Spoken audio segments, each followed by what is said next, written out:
Nicole got home, so my dog doesn't give a fuck about it. Oh. Reagan something is bones. Reagan something is her something is car ride. Her something right now is here's something. Licking yourself. You guys ever lick yourself? Like, I listen to a lot of music. Nicole listens to a lot of music, but the most played audio file in this is tongue.wave because that's all we hear. It's always, she always can produce the exact same sound effect, and sometimes it's just too. It's honestly an incredible skit. The sound like you're juggling chicken cutlets. Yes, I woke up to it 3 times last night. Anyway, what do you need an alarm clock for? Yeah, when you just got. Okay. Anyway, whenever you're ready, Vern. Hey, fellas. No rush. Whenever you're ready. No rush. Just whenever. You start whenever you're ready, Vern. Hey, fellas. Any minute. Here's something. Whenever you're good, we're here. We're listening. We're waiting. Fellas. Hey, fellas. Hey, fellas. Here's something. Vern, can we hurry this up? Hi, Octane.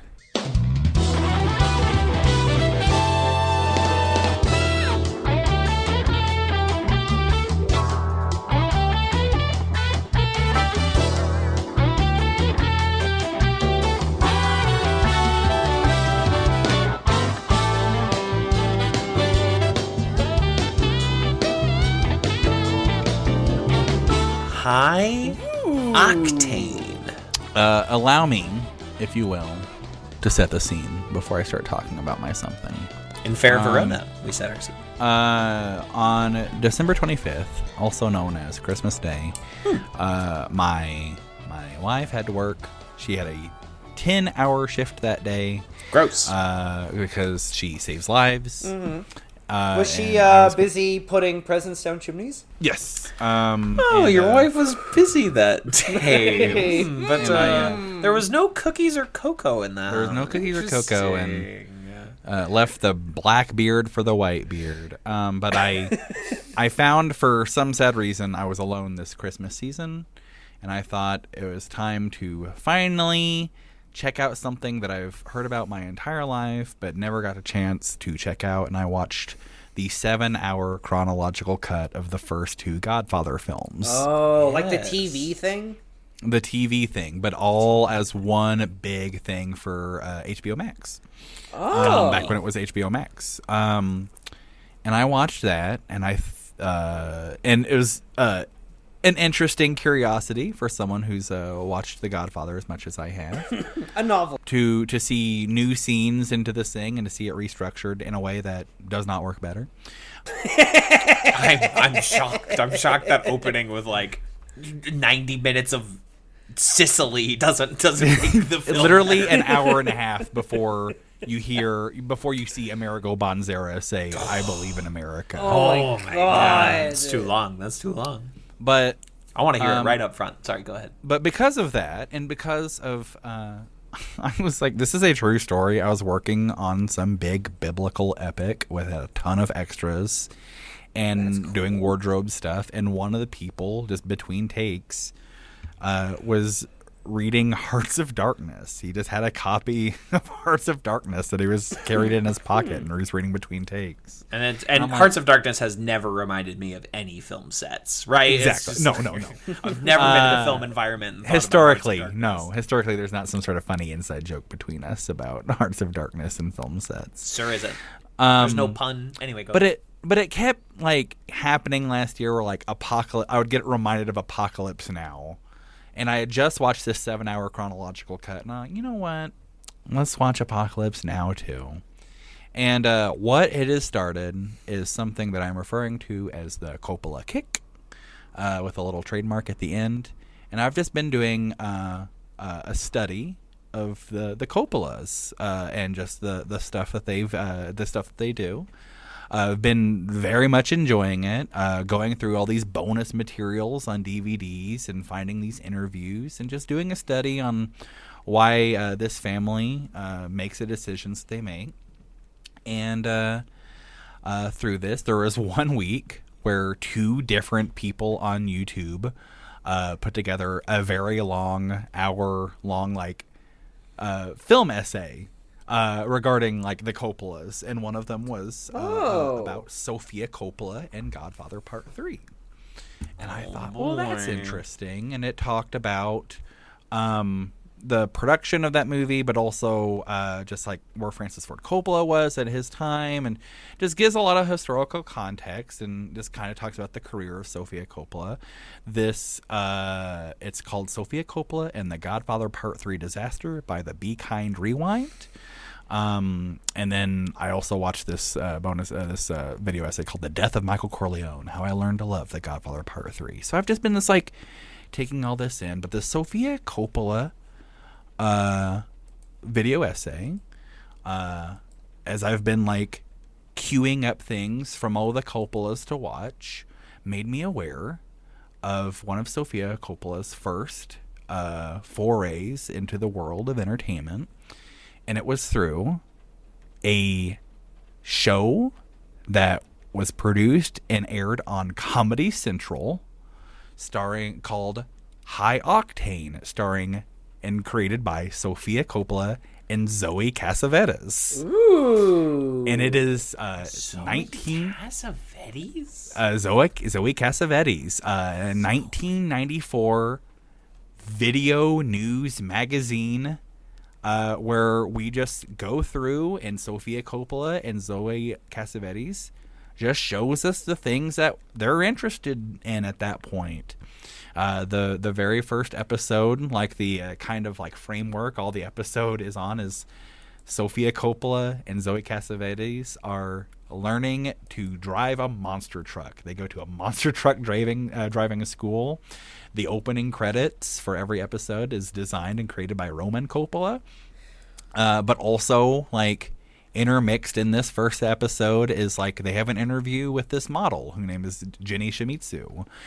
They show this fashion show, and they show Jenny Shimizu running up and down the aisle, and they talk about the fashion, because Sofia Coppola, of course, is very into fashion. I learned that she did the costume, she worked in the costume department on Francis Ford Coppola's entry to New York Stories, from that video essay I was mentioning. But it just follows Jenny Shimizu, and they talk about how she got discovered as a model, and she used to be a mechanic. And at one point during this episode of High Octane, they have this runway model, Jenny Shimizu, she shows you how to replace an alternator. It's just that rule. That's so great. The second episode, there's only 4 episodes produced. The second episode of the show features extensive interviews and things, sequences with the Beastie Boys, but they're the Beastie Boys in character as their roles in the Sabotage music video directed by Spike Jonze. It's just Martin Scorsese is in episode 2 of High Octane, just talking about film. It's just a crazy little time capsule into 1994 that focuses on car stuff and monster trucks and stunt driving and things like this, but also just features fashion and music and all this, just the weird artsy fartsy people that Sofia Coppola and Zoe Cassavetes are interested in. And as I've been enjoying the artistic work of the Coppola family, I've also been enjoying just listening to audio commentaries, watching interviews, and just hearing what makes these folks tick. And High Octane is just a very interesting peek into what makes these folks tick. Mm-hmm. Huh. It just kind of gives them space to I guess kind of outside of a regular interview where they can really just kind of talk about whatever they want to talk about. Yeah. Just Beck shows up in the first episode. There's in the second episode, there's just a sequence where just Sofia Coppola plays bass guitar with some band. It's just it just seems like a really it's the only way I can describe it is a video news magazine. But it's just and it's only 4 episodes. Comedy Central canceled it after 4 episodes because it's a super interesting show. I don't know how funny it is. Yeah. Sounds like a tough sell on the Comedy Channel. Yeah, I mean, I guess like there's like these 3 people, and there's a group of people that like hear Sofia Coppola driving a monster truck, and they like hear that concept and they laugh at it. But I don't know how broad of a humor that is. All 4 episodes are available for free on YouTube.com. They're all like 20 minutes. It's just a very interesting show, very interesting peek at 90s culture through the lens of these interesting folks. I am older than the rest of us, but 1994 is just a little bit before I was able to make long-term memories. So culturally, that's a blind spot for me. And, just seeing like Keanu Reeves in the 90s talking about working on a motorcycle with Sofia Coppola and Zoe Cassavettes, that's interesting shit to me. I can't help it. You don't have to apologize. Yeah. But my something is High Octane. Spelt, of course, Hi, and then Octane, Octane. Of course, why would I expect anything different? Those cheeky nepo babies. They never know how they're gonna spell something. I don't know. It's just you hear a lot of people that are interested in film, and the things they talk about the most are the bonus materials on the Lord of the Rings DVDs. Oh, yeah. Buddy, tell me about it. And I get it, but for me, it was the bonus features on the Godfather box set, and just watching like Dean Tavareros walk around New York City and point out like, oh yeah, we filmed the assassination of Finucci here. And like watching just like Walter Murch just go in detail about like sound editing on the scene where Jack Waltz finds the horse head. It's just very interesting. These guys just love talking about processes and love talking about like the problems they encountered and what they did to solve these problems. Right. And it's stuff that like it lets taught them me show their work. Yeah, it just taught me like a greater understanding and appreciation for like the art and the work that goes into filmmaking. And I think the Coppolas are just incredibly interesting people. And if we have to have Nepo babies, I'm glad it's them because they're interesting and they do interesting things. And, like not all Nepo babies would like climb into the cab of a monster truck to learn how to drive the thing for their video news magazine show. But Sophia does. And sometimes, good people become good parents. Yeah. and they teach, and interesting people teach their kids to be interesting. Yeah. I mean, the whole Coppola family was fucking living in the Philippines where they were making Apocalypse Now because Francis was like, I don't want to be away from my family. So and these kids are going to live in hell. And I think that's mad cool. I think that's so cool. I watched Hearts of Darkness, the Eleanor Coppola documentary earlier this year, and there's it is an image that kind of like breaks your brain a little bit. Just a little tiny baby Sofia Coppola wearing a Sesame Street shirt, standing in the Philippines, holding a picture that she drew, and it's the picture that she drew is the Valkyrie sequence from Apocalypse Now, just a helicopter just mowing down innocent people, and it's just like I think that's what an interesting experience that's got to be. I'd love to hear more from the person who like experience that in their formative years, I just think it's interesting stuff, and I love I think this family is so interesting, and I appreciate them talking at length in many different ways about the stuff that they find interesting. And High Octane is an interesting something for me. That is something. Certainly something. And Vern, where can I watch this? YouTube. It's on YouTube. YouTube.com. Of course. Backslash. All the gems are on YouTube. All the buried Comedy treasures. Central did not care enough about it to keep it on the air, so they don't care enough about it to keep it off the internet. Yeah.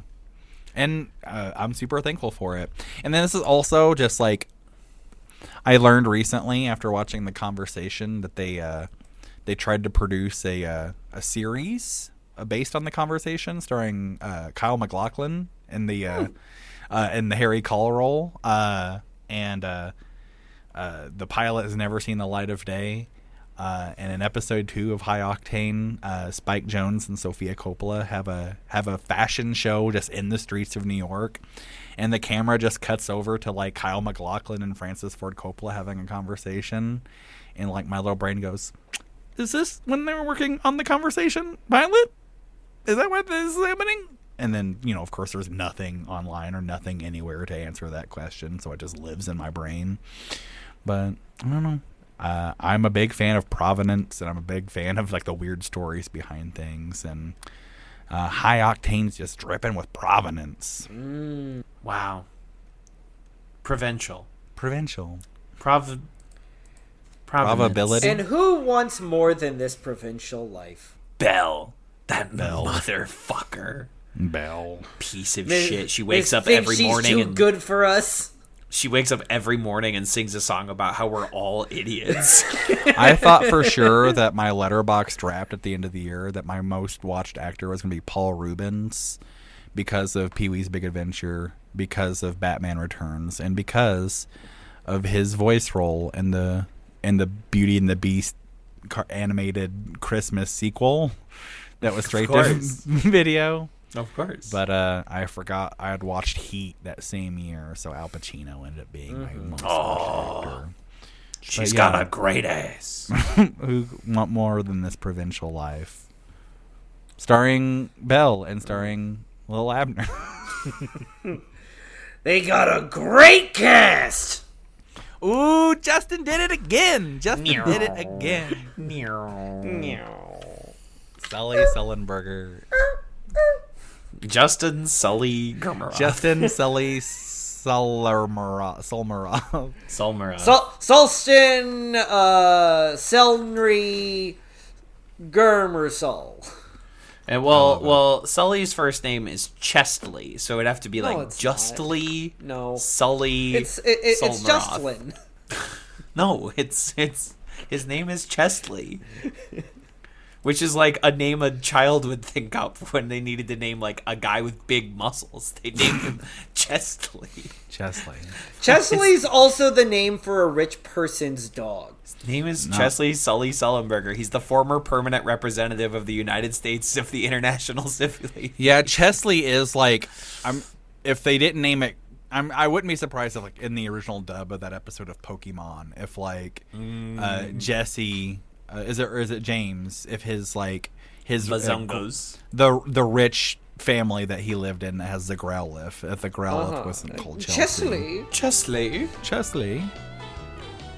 We went from High Octane to an episode of Pokemon. Here's something. Here's something. An episode of Pokemon that gives you seizures. Here's something.